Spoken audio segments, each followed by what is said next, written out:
अस्सलाम वालेकुम viewers, rich Pakistan का नया एपिसोड लिए मैं हूं आपका मेजबान अब्दुर्रहमान। आज डिस्कस करेंगे पाकिस्तान की जानब से बनाया जाने वाला जदीद तरीन ड्रोन तैयारा शहपार 2, जिसका ब्लॉक 2 तैयारी के बाद हमारी एयरफोर्स और आर्मी के अंदर इंडक्ट कर दिया गया है। यह तैयारा उड़ते हुए ना सिर्फ सर्विलेंस कर सकता है बल्कि टारगेट को लॉक करके हिट भी कर सकता है।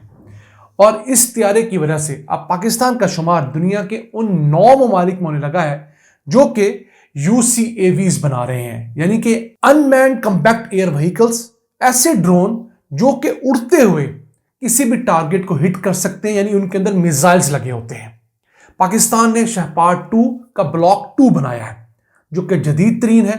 ये ऐसा ड्रोन है जिसे 1500 किलोमीटर की मुसाफत तक कंट्रोल किया जा सकता है रिमोट कंट्रोल के जरिए, सैटेलाइट के जरिए, यानी इसकी रेंज इतनी ज्यादा है। फिर ये 18 घंटे तक हवा में उड़ने की सलाहियत रखता है। इसके अलावा इसकी अगर परों की हम लेंथ डिस्कस करें तो 41 फुट इसकी लेंथ है। ये अपने अंदर 60 किलो का वजन और अपने परों के ऊपर 120 किलो का बारूद मिसाइल्स तक ले जा सकता है।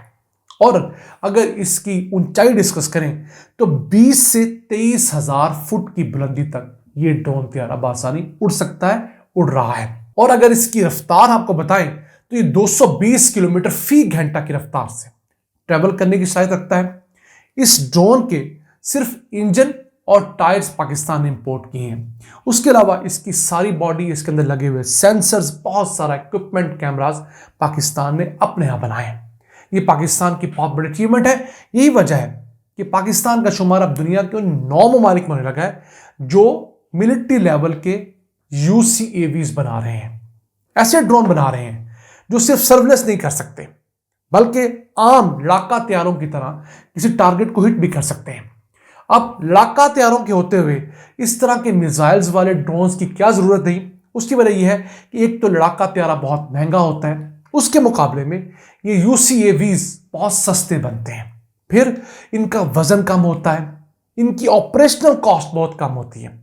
एक तरफ इनकी बनाने की कीमत कम होती है, दूसरी तरफ इनके चलाने की कीमत भी कम होती है। उसके साथ साथ एक और एडिशन भी इनके अंदर होता है, इनके अंदर चूंकि कोई पायलट नहीं होता, तो पायलट किसी भी एयरफोर्स के अंदर एक बहुत कीमती असासा होता है। किसी जंग के दौरान अगर दुश्मन का पायलट आपके हाथ लग जाए तो बहुत सारे खुफिया राज उससे उगलवाए जा सकते हैं। तो इस तरह के कॉम्बैट ड्रोन्स को अगर दुश्मन तबाह भी कर दे तो उसके हाथ सिर्फ मशीनरी आएगी, कोई ऐसा असासा नहीं आएगा जिसके जरिए कोई खुफिया राज निकलवाया जा सके। हाँ, ये हो सकता है कि दुश्मन मुल्क आपकी टेक्नोलॉजी को रिवर्स इंजीनियर कर ले, ये मुमकिन है, लेकिन कोई ऐसे खुफिया राज के आपके दुश्मन मुल्क के ठिकाने कहाँ कहाँ हैं, कौन सी बेसिस कहाँ है, कहाँ पर मिसाइल्स रखे हुए हैं, कहाँ पर पायलट्स को रखा जाता है, कहाँ पर कितने तैयारे हैं, कहाँ पर मिलिट्री इंस्टॉलेशंस हैं, कहाँ पर न्यूक्लियर इंस्टॉलेशंस हैं, इस तरह की तमाम डिटेल्स इन UCAVs के जरिए बचाई जा सकती हैं। वैसे दुनिया में ये UCAVs का इस्तेमाल बहुत पुराना है। इब्तदाई तौर पर अमेरिका में 1920-30 की दिहाई के अंदर इसके प्रोटोटाइप बने थे, लेकिन पहला मिलिट्री UCAV यानी कि कॉम्बैट ड्रोन इसराइल ने इस्तेमाल किया था 1973 की जंग में मिस्र के खिलाफ। उसके बाद अमेरिका ने भी इसको प्रॉपरली अपनी एयरफोर्स, अपनी आर्मी में इंडक्ट किया और ये चलता जा रहा है। पाकिस्तान इस मैदान में देर से आया जरूर है, लेकिन अल्हम्दुलिल्लाह हम अच्छी रफ्तार से आगे जा रहे हैं। अब पाकिस्तान का ये शहपार 2 ब्लॉक 2 का जो ये ड्रोन है, ये ब्लॉक 1 से ज्यादा जदीद है। इससे पहले पाकिस्तान ने एक बुराक नाम का भी ड्रोन बनाया था, लेकिन वो सिर्फ सर्विलेंस के लिए था। उसके अंदर हाई डेफिनेशन कैमरे लगे हुए थे और उसका मकसद सिर्फ दुश्मन के इलाके में या ऐसे इलाके जहां पर लोगों का जाना मुश्किल होता है वहां जाकर सर्विलेंस करना है। वो वीडियोस या तस्वीर तो रियल टाइम भेज रहे थे, लेकिन इस तरह के टारगेट्स जिनको एंगेज करके हिट करना, तबाह करना मकसूद होता है, उनके लिए अब ये शहपार ब्लॉक 2 बेहतरीन पाकिस्तान के पास ऑप्शन आ चुकी है। पाकिस्तान ने इसका दुनिया भर को डेमो भी दिया है कि इसके अंदर लेजर गाइडेड मिसाइल्स लगे हुए हैं जो कि किसी भी चलते फिरते इवन टारगेट को, मसलन गाड़ी है, ट्रक है, कोई और चीज़ है, उसे लॉक करते हैं और मिसाइल के जरिए हिट करके उसे तबाह करने की सलाहियत रखते हैं। ये बहुत अहम क्वालिटी होती है। अब पाकिस्तान के इस ड्रोन का मुकाबला चीनी CH-4 और टर्किश TB2 से किया जा रहा है। कुछ मामलात में ये उनसे बेहतर है, कुछ में उनसे कम है। तो एक लिहाज से उनके हम पल्ला अगर कहा जाए तो गलत नहीं होगा। ऑब्वियसली पाकिस्तान ने कुछ जो टेक्नोलॉजी ली है वो चाइना से भी ली है, कुछ टर्की से है, कुछ हमारी इंडिजिनस है। तो हमारे दोस्त ममालिक और हमारी अपनी सलाहियतों का ये एक मजमूआ है जिसके जरिए पाकिस्तान ने ये तमाम का तमाम सेटअप प्लेटफॉर्म बनाया है। अब इसे बनाया है पाकिस्तान के इदारे GIDS ने, जो कि पाकिस्तान के अंदर मुख्तलिफ मिलिट्री मसनूआत बनाता है। इनकी 150 से ज़्यादा मसनूआत है। दुनिया के 16 ममालिक में ये अपनी मसनूआत एक्सपोर्ट कर रहे हैं। पाकिस्तान ने अपना शहपार 2 ब्लॉक 2 भी अब दुनिया के मुख्तलिफ ममालिक को एक्सपोर्ट के लिए पेश कर दिया है। और सबसे बड़ा एज इसका ये है कि ये दरमियाने दर्जे के ममालिक जो हैं, जिनकी आमदन पाकिस्तान जैसी है, उनकी दुश्मनियाँ को बहुत बड़े ममालिक के साथ नहीं है, उन्हें अपनी सर्वेलेंस के लिए या एक डेटरेंस के लिए ड्रोन तैयारी लेने हैं, तो ये अफोर्डेबल भी है ये ख़रीदने में। दूसरा, इसको ऑपरेशनल रखने में भी बहुत ज़्यादा कॉस्ट नहीं आती।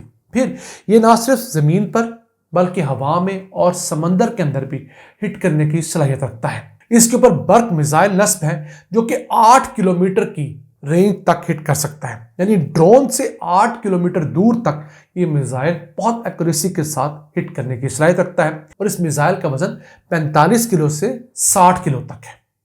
तो ये दोनों परों के नीचे 2 मिसाइल रख सकता है। इसके अंदर भी थोड़ा सा मिसाइल का एक अब समझ जखीरा रखा जा सकता है।